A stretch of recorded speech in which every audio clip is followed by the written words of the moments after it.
আসসালামু আলাইকুম, শুভ সকাল। আফরোজ খান মডেল স্কুল কর্তৃক অনলাইন পাঠদান কার্যক্রমে সবাইকে আন্তরিক অভিনন্দন ও শুভেচ্ছা জানাচ্ছি। আমি ফারহানা মজুমদার পঞ্চম শ্রেণীর বাংলা ক্লাস নিয়ে প্রতিবারের মতো সাথে আছি। সুপ্রিয় শিক্ষার্থী, কেমন আছো তোমরা? হ্যাঁ, আশা করছি তোমরা আল্লাহর রহমতে ইনশাল্লাহ অবশ্যই ভালো আছো। আলহামদুলিল্লাহ, আমিও ভালো আছি। তো চলো, প্রতি ক্লাসের মতো আজকেও আমরা গত ক্লাসের পাঠ নিয়ে একটু আলোচনা করব। এর আগে নিশ্চয়ই তোমরা এতক্ষণে বই খাতা নিয়ে বসে পড়েছো। তোমাদের মনে আছে গত ক্লাসে কি পড়িয়েছিলাম? হ্যাঁ, অনেকেরই মনে আছে, আবার কি অনেকে ভুলেও যেতে পারো, কারণ আমরা বেশ লম্বা একটা বন্ধের পরে কিন্তু কি আবার তোমাদের সামনে ক্লাস নিয়ে উপস্থিত হয়েছি। তো যাদের মনে আছে তো আছেই, যাদের মনে নেই বা আবারও চাচ্ছ মনে করার জন্য, তাহলে একটু দেখো। গত ক্লাসে কিন্তু আমরা ভাবুক ছেলেটি পড়েছিলাম। ভাবুক ছেলেটি কে তোমরা জানো? মনে আছে তোমাদের? হ্যাঁ, ভাবুক ছেলেটি কি একজন বিজ্ঞানী। তিনি কি প্রথম বাঙালি বৈজ্ঞানিক। তার নাম কি তোমরা বলতে পারবে? প্রথম বাঙালি বৈজ্ঞানিক হিসাবে যিনি জগৎজোড়া খ্যাতি অর্জন করেন তিনি কি আর কেউ নন, তিনি জগদীশ চন্দ্র বসু। তো আসো, যেহেতু গল্পের নামটি ছিল ভাবুক ছেলেটি, আমরা কিন্তু গল্পটিতে দেখেছি অত্যন্ত সুন্দরভাবে যে ভাবুক ছেলেটি কি করত। যেমন লেখাপড়ায় অনেক ভালো ছিল, তেমনি কি আবার খেলাধুলাও করত। তবে একটি বিষয় নিয়ে কি তার খুব ভাবনা ছিল। আমরা দেখেছি গাছগাছালি পর্যবেক্ষণ করত, আকাশে মেঘ কেন ডাকে, বিদ্যুৎ কেন চমকায়, বাজ কেন পড়ে ইত্যাদি নানা বিষয় নিয়ে ভাবুক ছেলেটি কি তার মাকে প্রশ্ন করতেন, বাবাকে প্রশ্ন করতেন। মা তার প্রশ্ন শুনে হাসলেও বাবা কিন্তু কি তার প্রশ্নের উত্তর দেওয়ার চেষ্টা করতেন। তো এই যে ভাবুক ছেলেটি, অর্থাৎ নামকরণের ক্ষেত্রেই বলা আছে ভাবুক ছেলেটি। একদিন আমরা দেখেছি ওই ভাবুক ছেলেটি গল্পের মধ্য দিয়ে সেই ভাবুক ছেলেটি কিভাবে আস্তে আস্তে বিজ্ঞানীতে পরিণত হয়। পাশাপাশি আমরা গল্পটি তোমাদের পাঠ করে পুরো গল্পটি পাঠ করে শুনিয়েছিলাম। এর সাথে আমরা সেখান থেকে শব্দের অর্থ দেখেছি, প্রশ্ন পড়েছি এবং প্রশ্নের উত্তর কি তোমাদেরকে আমি পর্যায়ক্রমিকভাবে বলে দেওয়ার চেষ্টা করেছিলাম। আবার একটি বাড়ি কাজও দিয়েছিলাম। আসলে কি এটা বাড়ি কাজ তো দিয়েছি, তোমরা করবেই, কিন্তু এছাড়াও আমার একটি কথা বলার ছিল যে রচনা যখন আমরা পরীক্ষার খাতায় যখন পরীক্ষার প্রশ্নে যখন রচনা আসে, তোমরা কিন্তু লক্ষ্য করে থাকলে দেখবে যে প্রকৃতি নির্ভর বিজ্ঞান ভিত্তিক আসে, এবং যদি কোনো ব্যক্তিকেন্দ্রিক আসে তাহলে কিন্তু কি জগদীশ চন্দ্র বসু অত্যন্ত গুরুত্বপূর্ণ একটি রচনা ছিল। যার কারণে কিন্তু আমি গত ক্লাসে তোমাদের পড়া দিয়েছিলাম, এবং প্রতি ক্লাসে চেষ্টা করি যে যেই গদ্য বা পদ্য তোমাদেরকে পড়াই বা পড়ানোর চেষ্টা করি, তখন সেই গদ্য পদ্যর আলোকে যদি রিলেটেড সেই গদ্য পদ্য সম্পর্কিত কোনো রচনা গুরুত্বপূর্ণ মনে হয়ে থাকে বা রচনা থেকে থাকে, আমি কিন্তু কি তোমাদের পাশাপাশি সেটা পড়া দিয়ে যাই। তো আমি আশা করছি তোমরা সেই রচনাটি অবশ্যই ভালোভাবে পড়েছো।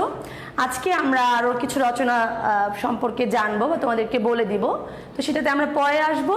তো চলো আজকে ক্লাসে আমরা আসি। তো কি এতক্ষণে গত ক্লাসের পড়া কি তোমাদের মনে হয়ে গিয়েছে? আচ্ছা, তো ইতিমধ্যে তোমাদেরকে বলা হয়ে গেল গত ক্লাস সম্পর্কে।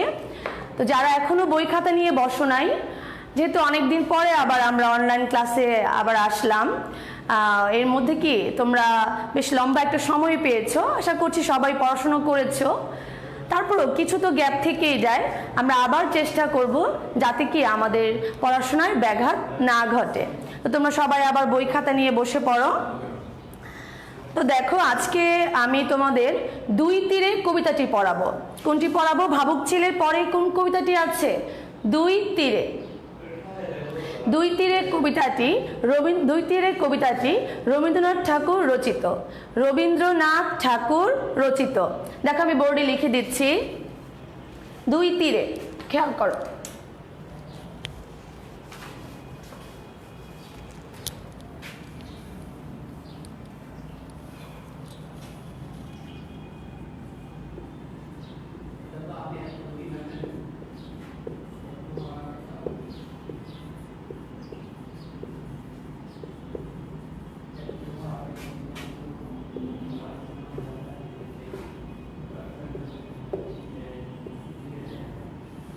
দুই তীরে কবিতাটি কে রচনা করেছেন? রবীন্দ্রনাথ ঠাকুর।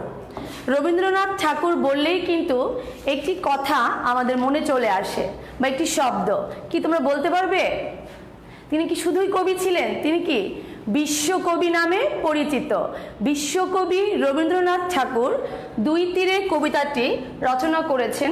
তো চলো কবিতাটিতে যাওয়ার আগে আমরা আগে কি কবি পরিচিতি সম্পর্কে একটু জেনে নেব, ঠিক আছে? তো তোমরা বইয়ের 94 পৃষ্ঠা খোলো। সবাই নিশ্চয়ই এতক্ষণে বাংলা বই নিয়ে বসেছো। তোমরা সবাই 94 পৃষ্ঠা খোলো। বিশ্বকবি রবীন্দ্রনাথ ঠাকুর কলকাতার জোড়াসাঁকোর ঠাকুর পরিবারে 1861 খ্রিস্টাব্দের 7ই মে 1268 বাংলা সনের 25শে বৈশাখ জন্মগ্রহণ করেন।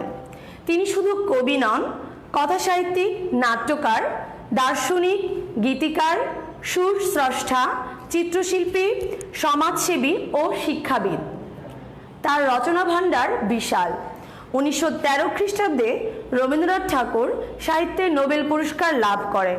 1941 খ্রিস্টাব্দের 7ই আগস্ট 1348 বাংলা সনের 22শে শ্রাবণ তিনি মৃত্যুবরণ করেন। দেখো রবীন্দ্রনাথ ঠাকুর সম্পর্কে কিছু কথা না বললেই নয়।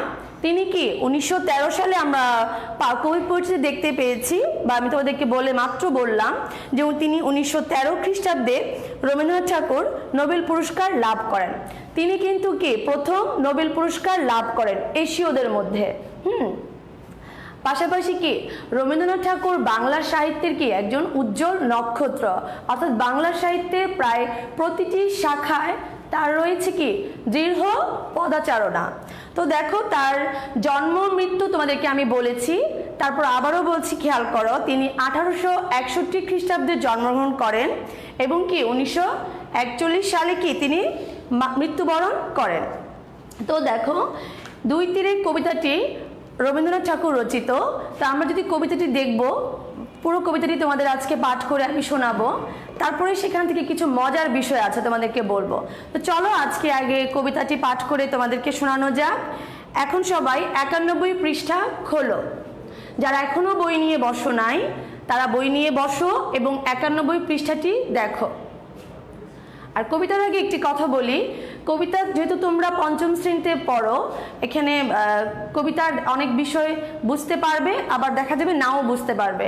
এই জন্য গদ্যের ক্লাসের থেকে কবিতার ক্লাসগুলো একটু বেশি মনোযোগ দিয়ে শোনার চেষ্টা করবে, বিশেষ করে যখন শিক্ষক পড়বেন প্রতিটি কথা শোনার চেষ্টা করবে।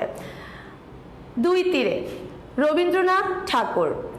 আমি ভালোবাসি আমার নদীর বালুর চর, শরৎকালে যে নির্জনে চকাচকির ঘর, যেথায় ফুটে কাশ তটের চারিপাশ, শীতের দিনে বিদেশি সব হাঁসের বসবাস, কচ্ছপেরা ধীরে রৌদ্র পোহায় তীরে, দু একখানি জেলের ডিঙি সন্ধে বেলায় ভিড়ে, তুমি ভালোবাসো তোমার ওই ও পারের বন, যেথায় গাথা ঘনচ্ছায়া পাতার আচ্ছাদন, যেথায় বাঁকা গলি নদীতে যায় চলি, দুই ধারে তার বেণুবনের শাখায় গলাগলি,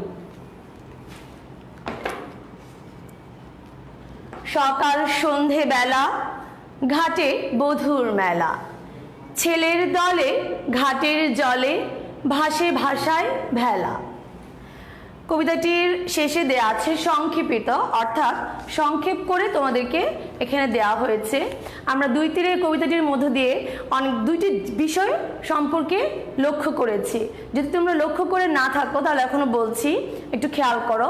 আমরা প্রথমেই কবিতাটিতে যা দেখতে পেয়েছি যে আমি ভালোবাসি আমার নদীর বালুচর, অর্থাৎ আমি মানে একজনের কথা বলা হয়েছে, এখানে কিন্তু আমরা বলা হয়নি, বলা হয়েছে আমি। অর্থাৎ দেখো এই দুই তীর আমরা কিন্তু যেমন গত ক্লাসে বললাম না তোমাদেরকে যে ভাবুক ছেলেটি, সেই ভাবুক ছেলেটি থেকে তোমরা বুঝতে পেরেছো যে ভাবুক ছেলেটা, তো ছেলেটি কি কোনো বিষয় নিয়ে ভাবনা করে বা তার একটা ভাবনা চিন্তা রয়েছে। তেমনি যে কোনো কবিতা বলো বা গদ্য বলো তার নামকরণ কি অত্যন্ত গুরুত্বপূর্ণ।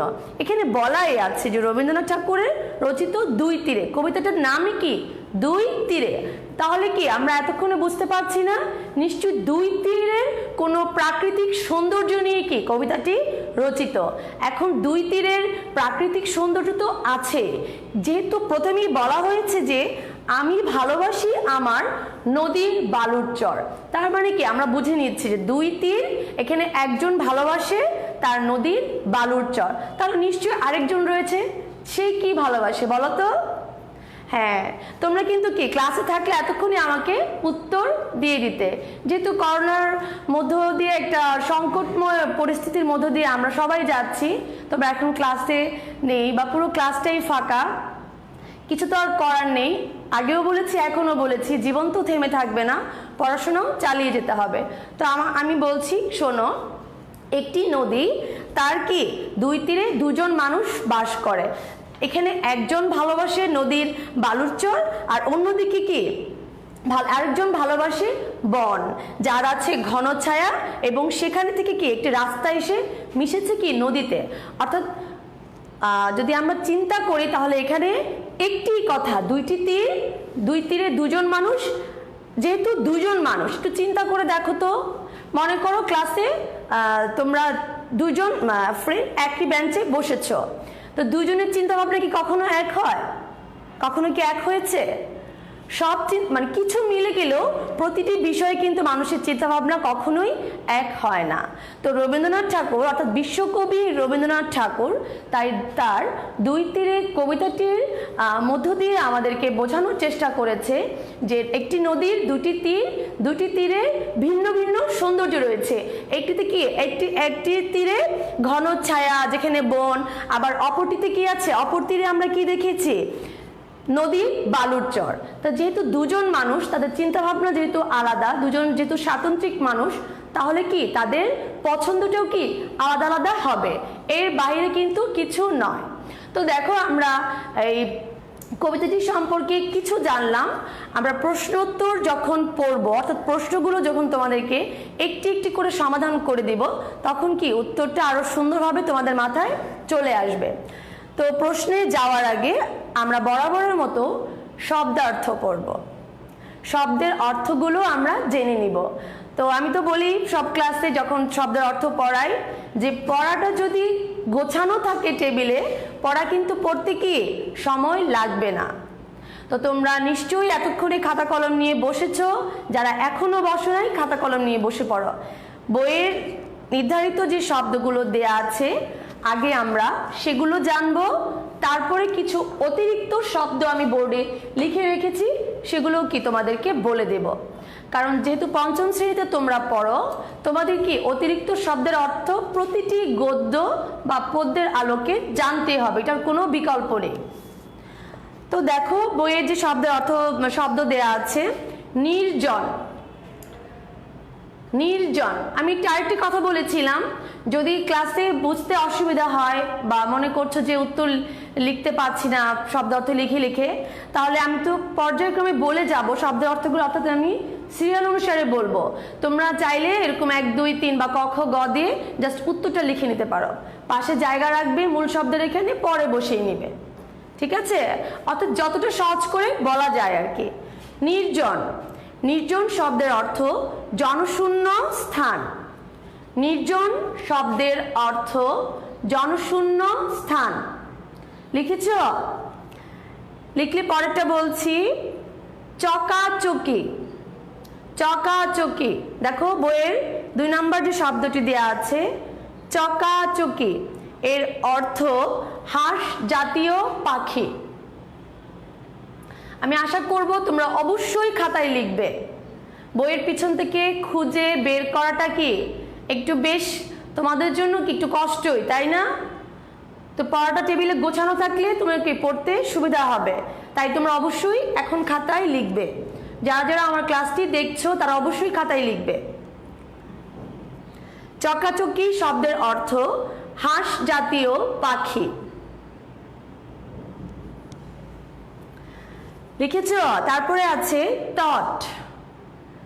তট, তট শব্দের অর্থ নদীর তীর। নদীর তীর। এরপরে দেয়া আছে ডিঙি। ডিঙি শব্দের অর্থ এক ধরনের নৌকা। ডিঙি শব্দের অর্থ এক ধরনের নৌকা।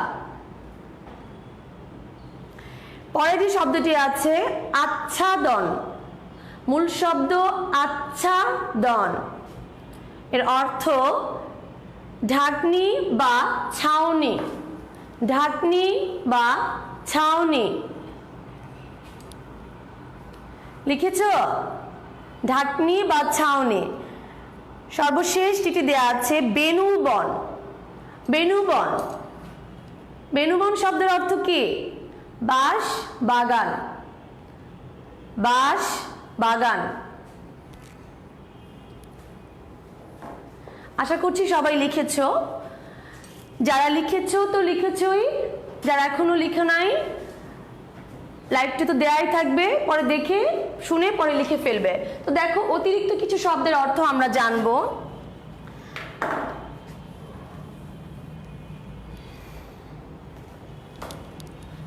কাশ, এখানে কি কাশ শব্দটি কি আমরা পেয়েছি না?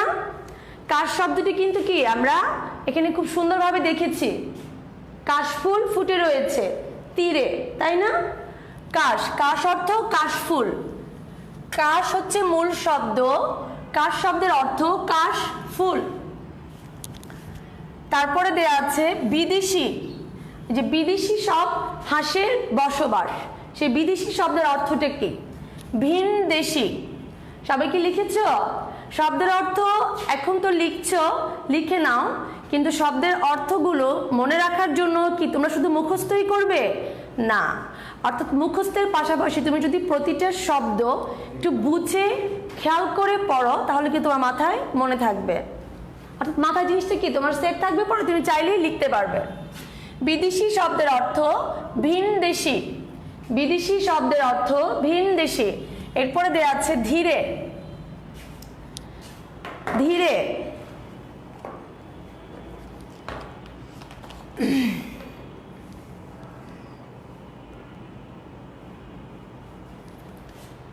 কচ্ছপেরা ধীরে রৌদ্র পোহার তীরে। কচ্ছপ কি অনেক ধীরে ধীরে হাঁটে না? ধীরে, তাহলে অর্থ কি হবে? আস্তে। কচ্ছপেরা অনেক আস্তে আস্তে হাঁটে। আমরা একটা কচ্ছপের আর খরগোশের গল্প শুনেছি না ছোটবেলায়, মনে আছে? হ্যাঁ, কচ্ছপেরা ধীরে ধীরে হাঁটে, অর্থাৎ ধীরে শব্দের অর্থ হচ্ছে আস্তে। লিখেছ?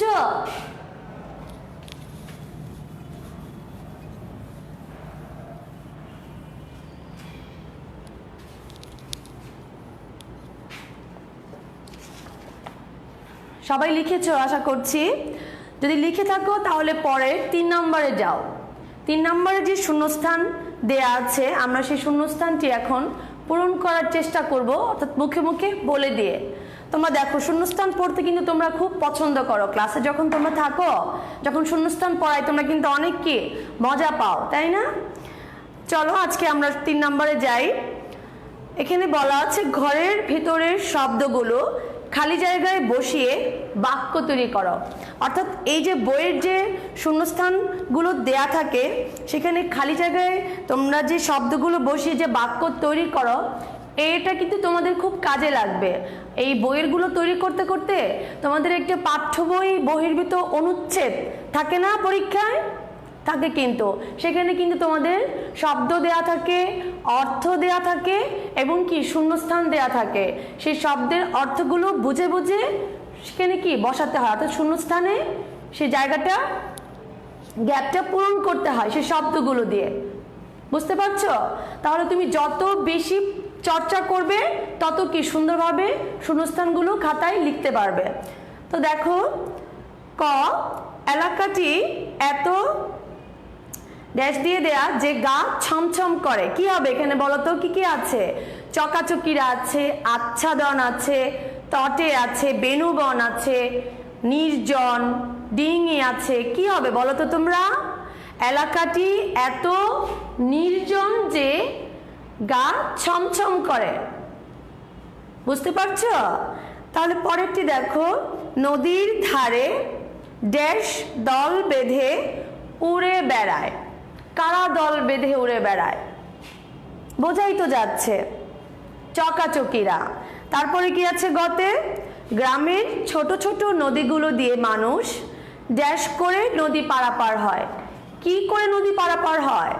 এখানে কি নদী পারাপার হওয়ার আর কোনো বাহন কি এখানে আছে? একটি দেয়া আছে, দেখো শূন্যস্থানে যে শব্দগুলো দেয়া আছে, ডিঙি দেয়া আছে। তাহলে ডিঙি করে নদী পারাপার হয়। খুব বেশি কঠিন কি বলো? খুব বেশি কঠিন না। অর্থাৎ তোমরা যত বেশি, বললামই তো যে শূন্যস্থানের ক্ষেত্রে মূল বইয়ে অর্থাৎ পাঠ্য বইয়ের যে শূন্যস্থান পূরণ দেয়া থাকবে, একজন শিক্ষার্থী যদি সেই শূন্যস্থানগুলো প্রতিটা গদ্য পদ্যের আলোকে যদি পূরণ করে থাকে, তাহলে পাঠ্য বই বহির্ভূত অনুচ্ছেদ থেকে যে শূন্যস্থান পূরণ থাকে সেটা কি এত কঠিন হবে না তোমাদের জন্য। বুঝতে পারছো? তো আসো আমরা পরেরটাতে যাই। ঘ, নদীর দু ড্যাশ প্রতি বছর মেলা বসে। নদীর কোথায়? আমরা তট শব্দের অর্থ জেনেছিলাম। কি জেনেছিলাম বলো তো? নদীর তীর। তাহলে কি নদীর দু তীরে মেলা বসে। খুব সোজা না? খুব সহজ কিন্তু। এরপরে আছে উইয়তে আছে নদীর তীরে বট গাছটি বর্ষাকালে মানুষ ড্যাশ হিসেবে ব্যবহার করে। দেখো আচ্ছাদন দেয়া আছে। আচ্ছাদন শব্দের অর্থ কি? কি বলেছিলাম আচ্ছাদন শব্দের অর্থ? কি বলেছিলাম? ছাউনি বা কি ঢাকনি বা ছাউনি। অর্থাৎ নদীর তীরে বট গাছটি বর্ষাকালে মানুষ আচ্ছাদন হিসাবে ব্যবহার করে। ছাউনি হিসাবে ব্যবহার করে না? যারা এবার ঈদে তো কেউ বাড়িতে যেতে পারে নাই, কারণ করোনা ভাইরাসের মধ্য দিয়ে সবাইকে আমরা ঘরে আছি। কিন্তু প্রায় প্রতি ঈদে দেখা যায় যে সবাই কি যাদের বাড়িতে দাদা দাদি নানানো আছে সবাই কি গ্রামের বাড়িতে ঈদ করতে যায়, তাই না? প্রায় সবাই যায়। তো সেখানে কি তোমরা দেখবে যে গরমের মধ্যে যখন অসহ্য লাগে তখন গ্রামে তোমরা কি করো? যখন রাস্তাঘাটে থাকো, বাহিরে থাকো, তখন একটা গাছের নিচে ছায়ায় গিয়ে আশ্রয় নাও না? সেটার হাওয়াটা কি যখন তোমাদের শরীরে লাগে মন প্রাণ কি জুড়িয়ে যায় না? হ্যাঁ, শহরের প্রকৃতি একরকম আর গ্রামের প্রকৃতি কি আরেক রকম। তো সেখান থেকেই বলা যেহেতু দুই তীরের কবিতাটি কিন্তু রবীন্দ্রনাথ ঠাকুরের একটি প্রকৃতিমূলক কবিতা। কারণ আমরা এখানে কচ্ছপের কথা শুনেছি, চকাচকির কথা জেনেছি, তারপরে কি সকাল সন্ধেবেলা ঘাটে বধুর মেলা, ঘাট থেকে কি বধুরা পানি নিয়ে আসে। আমরা দেখি না এগুলো? ওটা কি পুরোপুরি একটা গ্রামীণ জীবনের যে প্রকৃতি তার বর্ণনা দেওয়া হয়েছে। তাহলে তোমরা বুঝতে পেরেছো যে নদীর তীরে বট গাছটি বর্ষাকালে মানুষ আচ্ছাদন হিসেবে ব্যবহার করে। তারপরে চতে যেটি দেয়া, নদীর ধারে গজিয়ে ওঠা কি হবে বলো তো? ড্যাশ বাতাসে দুলতে থাকে। এটা আমি বলবো না, তোমরা বলবে। নদীর ধারে গজিয়ে ওঠা ড্যাশ বাতাসে দুলতে থাকে। দেখেছো তোমরা? এটা কিন্তু খুবই চমৎকার দেখায়। নদীর ধারে যখন বেনু বন, আমি বলেই দিলাম, কারণ আমি কি জানি তোমরা এটা খুব সুন্দরভাবে ক্লাসে থাকলে আমাকে উত্তর দিতে পারতে। বেনু বন অর্থাৎ বেনু বন শব্দের অর্থ আমরা দেখেছি বাঁশ বাগান, বাতাসে কি দুলতে থাকে। তো শূন্যস্থান পূরণ তো হলো। তো চলো আজকে আমরা প্রশ্নে চলে যাব। সবাই বই নিয়ে বসে পড়ো, 94 পৃষ্ঠা খোলো। 5 নংয়ে যে প্রশ্নগুলো দেয়া আছে আমরা এক এক করে সে প্রশ্নগুলোর উত্তর জানার চেষ্টা করব। অর্থাৎ আমি তোমাদেরকে একটু ধরিয়ে দিব, বাকিটা কি তোমরা নিজেরাই পড়ে ফেলবে। কারণ কবিতার ক্লাস যদি তোমাদেরকে কবিতার প্রতিটি বিষয় যদি পুঙ্খানুপুঙ্খভাবে না বুঝিয়ে দেই, তোমরা কিন্তু কি বুঝতে পারবে না। অর্থাৎ কবিতায় কি অনেক পদ্যের আকারে তো রচনা, তাই না? অনেক ডিটেলস থাকবে না, অল্প অল্প করে বলা থাকবে, পদ্য আকারে ছন্দের মতো করে বলা থাকবে, বাকিটা কি তোমাদেরকে বুঝে নিতে হবে। বুঝতে পারছো? যেহেতু তোমরা বুঝতে পারবে না তার জন্য তো আমরা আছি। তো দেখো 5 নংয়ের কতে প্রথম যে প্রশ্নটি রয়েছে, নদীর বালুচরে কি ঘটে? নদীর বালুচরে কি ঘটে? সবাই কি বের করেছো? কবিতা নিশ্চয়ই গিয়েছো। হ্যাঁ, শরৎকালে আমরা কি দেখেছি? চকাচকিরা সেখানে কি করে? ঘর বাঁধে। চকাচকিরা সেখানে ঘর বাঁধে। আচ্ছা, এটা তো বইয়ের প্রশ্ন। আমি একটি প্রশ্ন তোমাদের করি, সহজ একটি প্রশ্ন। তোমরা কি পারবে উত্তর দিতে? তাহলে দেখো, দুই তীরে, এখানে বলাই হয়েছে দুই তীর। তাহলে দুই তীরে কি রয়েছে বলো তো? দুই তীরের কি কয়টি সৌন্দর্য রয়েছে? যেহেতু দুইটি তীর, তাহলে দুইটি তীরে আলাদা আলাদা সৌন্দর্য রয়েছে। বুঝলাম, এটা তো বলেই দিলাম। প্রশ্ন কিন্তু এটা না, প্রশ্ন হচ্ছে দুইটি তীর যেহেতু আলাদা আলাদা সৌন্দর্য রয়েছে দুটি তীরে, তাহলে সেখানে কয়জন মানুষ রয়েছে? হ্যাঁ, তোমরা ধরতে পেরেছো। অতি সহজ, অতি সহজ। কারণ কি, দুজন মানুষ রয়েছে, দুজন মানুষের পছন্দ একরকম, তাদের ভাবনাটা, তাদের চোখের সৌন্দর্যটাও আরেক রকম, তাই না? ঠিক আছে, সেটা সম্পর্কে বলবো আরো ডিটেলসে। আসো পরের প্রশ্নে যাই। খ নম্বরে যেটি দেয়া, দুই তীরে দুজন মানুষের ভালো লাগার জিনিসগুলো কি? দুই তীরে দুজন মানুষের ভালো লাগার জিনিসগুলো কি? এটা কিন্তু আমরা ক্লাসে শুরুতেই বলেছিলাম যে দুই তীর যেহেতু, তাহলে কি দুটি তীর, দুটি তীরে দুজন মানুষ। একজনের পছন্দের সাথে আরেকজনের পছন্দ হুবহু মিলবে তা না, কিছু কিছু জায়গায় মিল থাকতেও পারে, যা কি রবীন্দ্রনাথ ঠাকুর অত্যন্ত চমৎকারভাবে আমাদেরকে দেখিয়েছেন যে দুটি তীর, একজন কি ভালোবাসে কি নদীর বালুর চর, আরেকজন কি ভালোবাসে বলতো? বন, যার আছে ঘন ছায়া। ঘন ছায়া, দেখো আমি উচ্চারণটা যেটা করেছি, ঘন ছায়া, চয় ছ ব দিয়ে উচ্চারণটা করার চেষ্টা করেছে। অর্থাৎ দেখো, এখানে কিছু যুক্তবর্ণ আমাদেরকে আমরা পাবো, খুবই গুরুত্বপূর্ণ, না বললেই নয়। আমি তোমরা যুক্তবর্ণ দেখতে পেয়েছো যে বোর্ডে অলরেডি আমি লিখে রেখেছি, আমি এটা পরে তোমাদের সাথে আলোচনা করব। অর্থাৎ কবিতা যখন তোমরা বাসায় এমনিতেই রিডিং পড়বে, চেষ্টা করবে উচ্চারণটা যাতে ঠিকঠাক থাকে, সুন্দর থাকে। যদি উচ্চারণ তুমি ঠিকঠাকভাবে করে থাকো, তাহলে বানানটা কিন্তু তোমার এমনিতেই শুদ্ধভাবে কি খাতায় উপস্থাপন করতে পারবে। বুঝতে পারছো? অর্থাৎ কি একটার সাথে কিন্তু কি একটা সম্পর্কিত। তো দু তীরে দুজন মানুষের ভালো লাগার জিনিসগুলো কি, আমরা কিন্তু কি তা জানতে পেরেছি। গ নম্বরে যেটি দেয়া আছে, ঘাটে বধুর মেলা বলতে কি বোঝানো হয়েছে? এইটা তোমাদেরকে বাড়ির কাজ দিব, এইটা তোমাদেরকে আমি বাড়ির কাজ দিব। তো এই প্রশ্ন আমি পরে বোর্ডে লিখে দিব। ঘতে দেয়া, দুই তীরে কবিতায় ওই পারের বনটি কেমন? দুই তীরের কবিতায় ওই পারের বনটি কেমন? দেখো এখানে বলাই আছে, তুমি ভালোবাসো তোমার ওই ও পারের বন, যেথায় গাথা ঘনচ্ছায়া পাতার আচ্ছাদন। তার মানে কি, আমরা কিন্তু খুব সহজেই কবিতা থেকেই প্রশ্নের উত্তরটা চাইলে করে ফেলতে পারছি যে আরেকজন যে ভালোবাসে ওই ওপারের বন।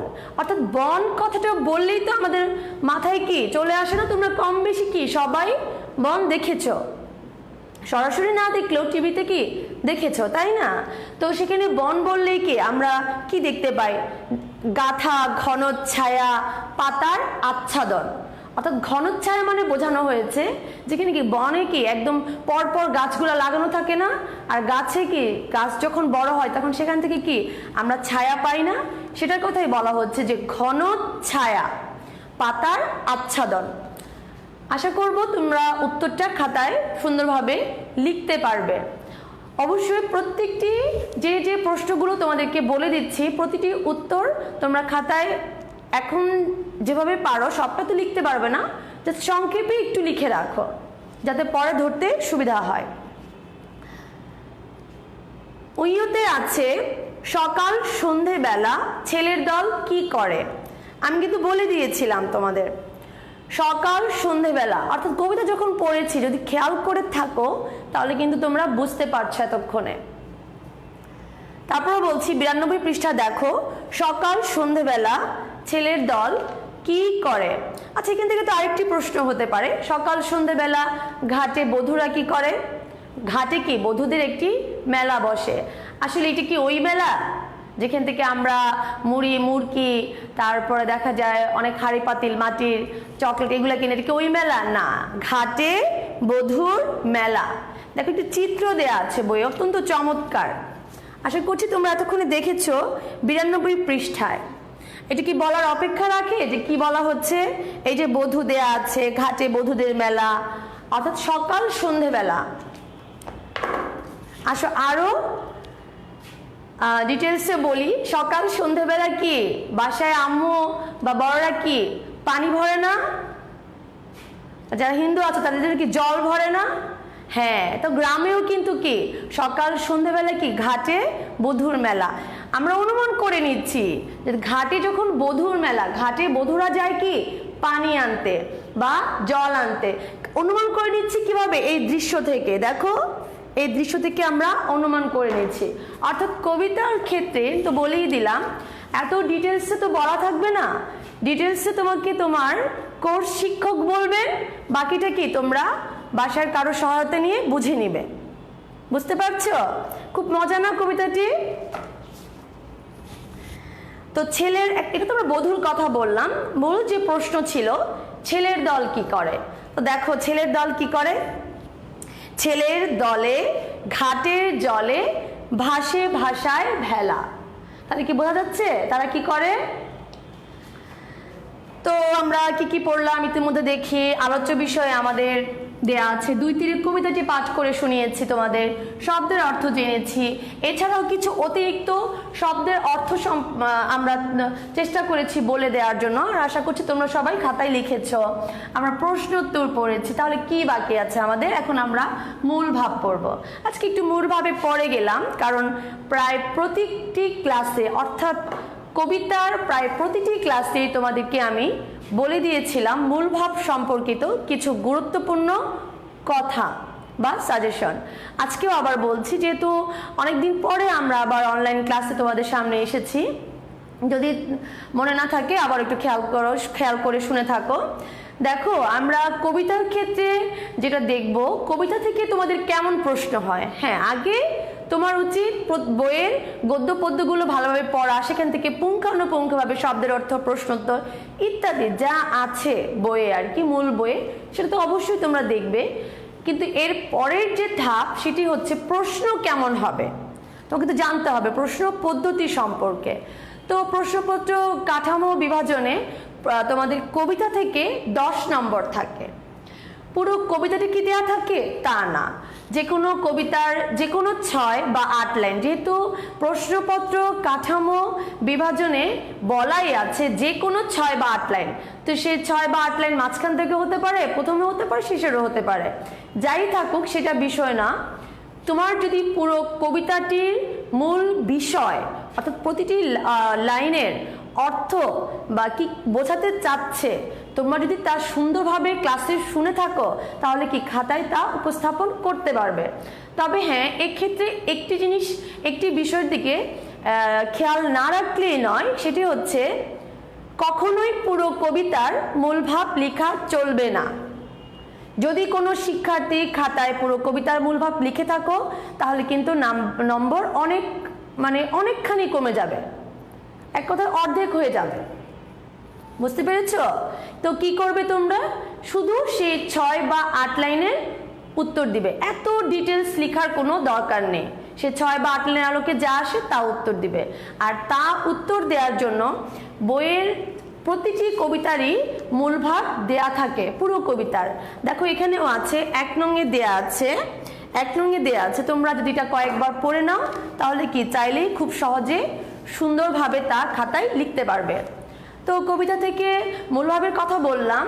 আরেকটি থাকে 2 নম্বরের প্রশ্ন, আরেকটি থাকে কি 3 নম্বরের প্রশ্ন। তো তোমরা জানো কিভাবে তা উত্তর করতে হয়। কবিতা সম্পর্কিত প্রশ্ন দেয়া হয় 3 নঙ্গে, আর অর্থাৎ 2 নম্বর দিয়ে যে প্রশ্নটি থাকে সেটা সেক্ষেত্রে কবিতাংশের কবিতাটির নাম কি, তারপরে কবির নাম কি চাওয়া হতে পারে, বা যে কোনো একটি প্রশ্ন দেয়া হতে পারে। বুঝতে পারছো? তো দেখো এখানে মূল ভাব আমি ক্লাসে বারবারই বলেছি, আজকে দুই তীরে কবিতার তা আরেকবার বলছি, খেয়াল করো যে একটি নদী, তার তীরে দুজন মানুষ বাস করে, একজন ভালোবাসে তার নদীর বালুর চর, আরেকজন কি বন ভালোবাসে। তো দুজন মানুষ যেহেতু, তাদের দুজনের পছন্দ অপছন্দ কিন্তু কি কখনোই একরকম হবে না। এটি একটি বিষয় তো এসেছেই, পাশাপাশি এই দুজন মানুষের দুটি তীরের ভালোবাসাকে কেন্দ্র করে বা পছন্দকে কেন্দ্র করে মূলত কি দুই তীরে কবিতাটির মধ্য দিয়ে একটা গ্রামীণ প্রাকৃতিক সৌন্দর্যের কথা দেখানো হয়েছে বা বোঝানো হয়েছে। বা যাই বলো না কেন, রবীন্দ্রনাথ ঠাকুর চেষ্টা করেছেন তাকে অত্যন্ত সুন্দর গ্রামীণ যে একটা আবহাওয়া বা প্রকৃতি, দুই তীরের যে সৌন্দর্য, চিরায়ত বা চিরাচরিত যে দুই তীরের নদীর ধারের যে তীরের যে সৌন্দর্যতা তা ফুটিয়ে তোলার চেষ্টা করেছেন। বুঝতে পারছো? তো দেখো আমি আজকে বোর্ডে তোমরা দেখছো যে আমি যুক্তবর্ণ লিখে রেখেছি। যুক্তবর্ণটা লিখে রেখেছি একটি কারণ আছে, বলছি দাঁড়াও। তোমাদের মনে আছে ক্লাসের অনলাইন ক্লাস যখন শুরু হয়, প্রায় প্রথম দিকে আমি 2-3টি ক্লাসে তোমাদের যুক্তবর্ণ নিয়ে অনেক কথা বলেছি, আলোচনা করেছি। আমার মনে হলো যেহেতু ঈদের পরে আমরা আবার ক্লাসে এসেছি, অনেকদিন একটা লম্বা ছুটির পরে, মনে হলো যে কেন জানি যুক্তবর্ণগুলো যদি তোমরা বাসায় চর্চা না করে থাকো তাহলে ভুলে যাবে। তাই আমি জাস্ট কয়েকটা যুক্তবর্ণ বোর্ডে লিখে রেখেছি। যুক্তবর্ণতে যাওয়ার আগে বরাবরের মতো যে কথাগুলো বলি, যুক্তবর্ণর ক্ষেত্রে আজকেও তাই বলবো। যুক্তবর্ণ বিভাজনের ক্ষেত্রে তোমাকে অবশ্যই যদি দুটি তুমি যুক্তবর্ণ, যেমন এখানে লিখে রেখেছি ত্র, দেখো আমি কি লিখেছি, একটি কথা বলেছি কবিতার ক্ষেত্রে, কি বলেছিলাম, তোমাকে উচ্চারণ সুন্দর করে করতে হবে। যদি তুমি উচ্চারণটা সঠিকভাবে ঠিকঠাকভাবে সুন্দর করে করার চেষ্টা করো তাহলে তুমি যুক্তবর্ণ পারবে এবং বানান সুন্দর হবে এবং কি তোমার বানান নিয়ে কোনো অস্পষ্টতা থাকবে না। তেমনি দেখো আমি বলছি ত্র, যখন তোমরা বিচিত্র বলো, তখন কিন্তু বলেই থাকো ত্র। তো দেখো ত যোগ কি র ফলা, ত নিচে কি হসন্ত দেয়া আছে। অর্থাৎ এই জিনিসটি দেখানোর জন্য আমি আজকে আবারও যুক্তবর্ণ ক্লাস তোমাদেরকে দেখাচ্ছি। দুটি বর্ণের ক্ষেত্রে যখন যুক্তবর্ণ যখন তুমি বিভাজন করবে, বিভাজনে যদি দুটি বর্ণ আসে তোমাকে অবশ্যই মনে রাখতে হবে প্রথমটির নিচে হসন্তকে আমাকে দিতেই হবে। তো মনে থাকবে? এরপরে দেয়া আছে মূর্ধন্য আর কি মূর্ধন্য ন আর ঠ, অর্থাৎ এই যে বর্ণটি দেখো বোর্ডে মাত্র লিখেছি, আবার আলাদা করে দেখাচ্ছি। এটা একটা নাম আছে মূর্ধন্য ন, মূর্ধন্য ন, বুঝতে পেরেছ? এই দেখো মূর্ধন্য ন হসন্ত ঠ, লুণ্ঠন। আমি আবারও দেখাচ্ছি, এই যে মূর্ধন্য ন দিয়ে পরে ঠ, যখন এরকম থাকবে যুক্তবর্ণ থাকবে তখন তোমরা সেটা হবে কি মূর্ধন্য ন হবে, এখানে কিন্তু দন্ত ন হবে না। আরেকটি আছে খুবই গুরুত্বপূর্ণ স্ন, আমি বলে দিচ্ছি উচ্চারণটা স্ন। অর্থাৎ যুক্তবর্ণের ক্ষেত্রে আরেকটি কথা বলেছিলাম যে বিভাজনটা সহজ হবে কিভাবে। হ্যাঁ, খেয়াল করা, বিভাজনটা সহজ হবে এভাবেই, তুমি আগে উচ্চারণ করবে। উচ্চারণের ক্ষেত্রে প্রথমে যে বর্ণটি আসবে সেটা আগে লিখবে, তারপরে যে বর্ণটি আসবে সেটা পরে লিখবে। তবে এটা সব ক্ষেত্রে নয়, ব্যতিক্রম তো কয়েকটা থাকবেই। তোমরা যদি আমার যুক্তবর্ণের ক্লাসগুলো দেখে থাকো সেখানে আমি ব্যতিক্রম নিয়েও আলোচনা করেছিলাম। ঠিক আছে? তো দেখো স্ন, আমি বলছি স্ন, লিখছিও কিন্তু কি স্ন, স্ন দিয়ে আমি হসন্ত দিচ্ছি, তারপরে কি দিয়েছি, এর একটা নাম আছে, কি নাম, মূর্ধন্য ন। তারপর কৃষ্ণ শব্দগুলো তোমরা পারবে। তোমরা যেটা করো যুক্তবর্ণ বিভাজন করতে পারো, শব্দও লিখতে পারো, যেটা তোমাদের সমস্যা হয় সেটা হচ্ছে হসন্তটা দাও, তাই আজকে দেখানো। এরপরে আছে দেখো কেউ দিয়ে ম আছে, ক হসন্ত, মূর্ধন্য স দিয়ে হসন্ত, অর্থাৎ তিনটি। এই যুক্ত বর্ণটিকে যদি আমরা বিভাজন করতে যাই বা বিভাজন করার চেষ্টা করি সেখানে তিনটি বর্ণ চলে আসে, যার কারণে কি তিনটি বর্ণের ক্ষেত্রে প্রথম দুটি বর্ণের নিচে হসন্ত হবে। মনে থাকবে? এরপরে আছে চয় ছয় ব, সেম একই রকম একই নিয়মে। আমি শুধু তোমাদের ধরিয়ে দেওয়ার চেষ্টা করেছি কারণ আমি যুক্তবর্ণ নিয়ে ক্লাস নিয়েছিলাম। চ হসন্ত, ছ নিচে হসন্ত, পরে কি ব ফলা উচ্ছ্বাস। তেমনি আবার দেখো যে অতীন্দ্র নয় দ র ফলা। বুঝতে পারছো? আচ্ছা দেখো, আজকে পরে আমরা ইনশাল্লাহ আমরা একটু আমাদের গদ্য পদ্যগুলো একটু সামনের দিকে এগিয়ে নিয়ে যাই। পরে তোমাদের কি আবারও আমি যুক্তবর্ণ যে কোনো একটি ক্লাসে দেখাবো। তো আসো, আমরা আজকে যেহেতু মূল ভাবের পরে যুক্তবর্ণ আমরা পড়লাম, এখন আমাদের বাকি আছে রচনা। আমি তোমাদেরকে কিছুদিন আগে প্রায় 8-9টি রচনা দিয়েছিলাম, গত ক্লাসে দিয়েছিলাম জগদীশ চন্দ্র বসু। আজকেও তোমাদেরকে আমি 5টি রচনার কথা বলবো, তোমাদেরকে পড়তেই হবে এগুলো, কারণ ওই 10টি রচনা পড়ার জন্য যথেষ্ট সময় তোমাদেরকে দেয়া হয়েছে। আমি আশা করছি তোমরা ইতিমধ্যে তা সুন্দরভাবে খাতায় গুছিয়ে লিখে রেখেছো, যাতে তোমাদের পড়া সহজ হয়ে যায়। তো আজকে আমরা নতুন করে আরো 5টি রচনা তোমাদেরকে পড়া দিব, তোমরা কি এগুলো সুন্দরভাবে খাতায় তৈরি করবে। তো দেখো,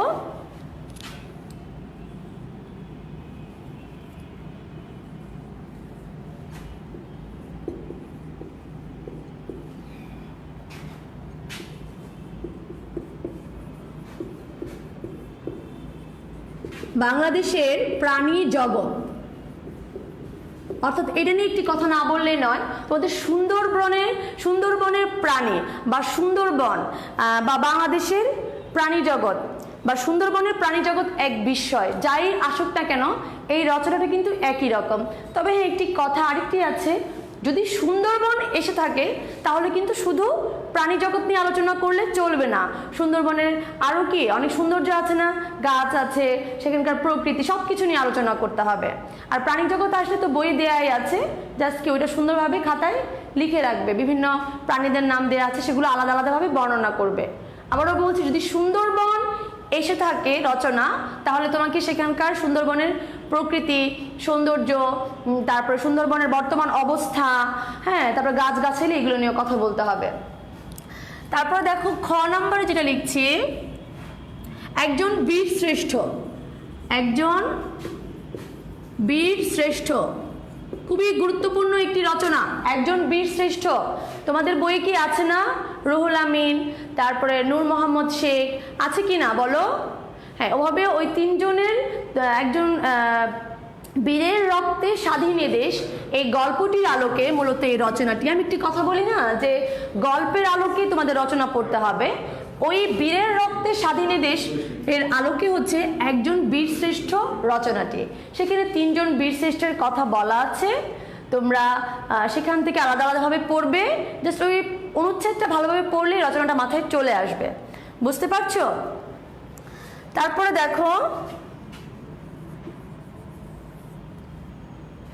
জগদীশ চন্দ্র বসু, এটা তোমাদের কিন্তু আমি দিয়েছি গত ক্লাসে না, তাও আজকে আবার দিলাম। জগদীশ চন্দ্র বসু ব্যক্তির আলোকে আসলে খুবই গুরুত্বপূর্ণ একটি রচনা। টেলিভিশন, প্রযুক্তি নির্ভর কিছু যদি আসে, গুরুত্বপূর্ণ এই রচনাটি এসেছিল কিন্তু। টেলিভিশন তোমরা পড়বে, 5ম শ্রেণীর জন্য খুব গুরুত্বপূর্ণ।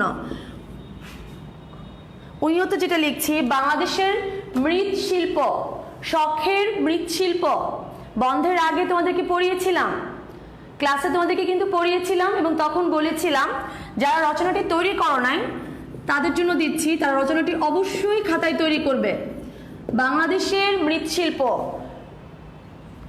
খুবই গুরুত্বপূর্ণ একটি রচনা তোমাদের জন্য। 5ম শ্রেণীতে পড়ো, তোমাকে রচনা পড়তেই হবে এবং একটু বেশিই পড়তে হবে, এটা কিছু করার নেই।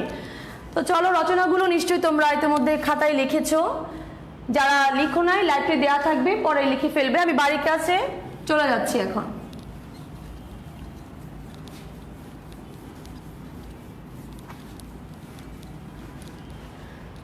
রচনা শেষ হলো, আমরা এখন বাড়ির কাজে যাব। বাড়ির কাজে তোমাদেরকে তো বলেছিলাম, মনে আছে? প্রশ্ন পর্বে যেটা দেখেছি আমরা, গ নাম্বার, ঘাটে বধুর মেলা বলতে কি বোঝানো হয়েছে? আমি লিখে দিচ্ছি বাড়ির কাজ। যখন প্রশ্ন তোমাদেরকে পড়িয়েছি তখন বলে দিয়েছিলাম যে গ নাম্বার বাড়ির কাজ দিব।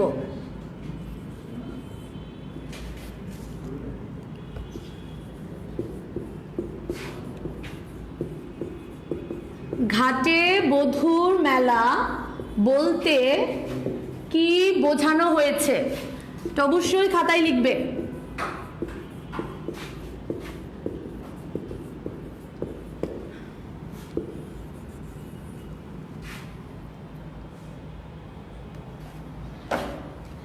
বাড়ির কাজ রচনা তো দিলাম, এখান থেকে আমি একটি বাড়ির কাজ দিব, রচনা আমাকে করে তোমরা দেখাবা। সেটা হচ্ছে বাংলাদেশের মৃৎশিল্প, বাংলাদেশের মৃৎশিল্প রচনা।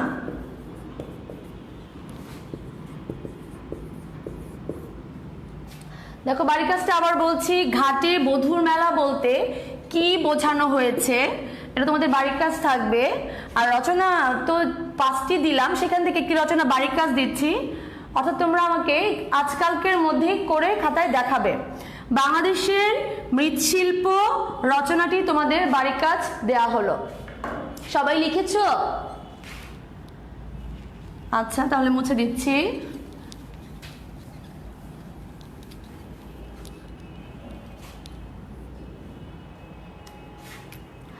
সুপ্রিয় শিক্ষার্থী, আমরা আজকের ক্লাসের মধ্য দিয়ে দেখলাম, আমরা 2 রচনা কবিতাটি পড়েছি, সেখান থেকে শব্দের অর্থ এবং অতিরিক্ত কিছু শব্দের অর্থ সহ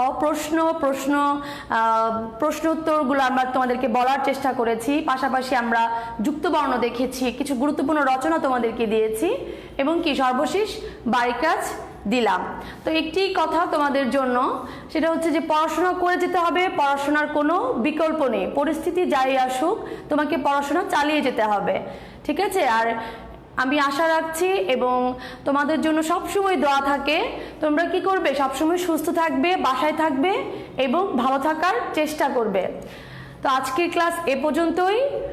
আল্লাহ হাফেজ, ইনশাআল্লাহ আগামী ক্লাসে আবারও দেখা হবে।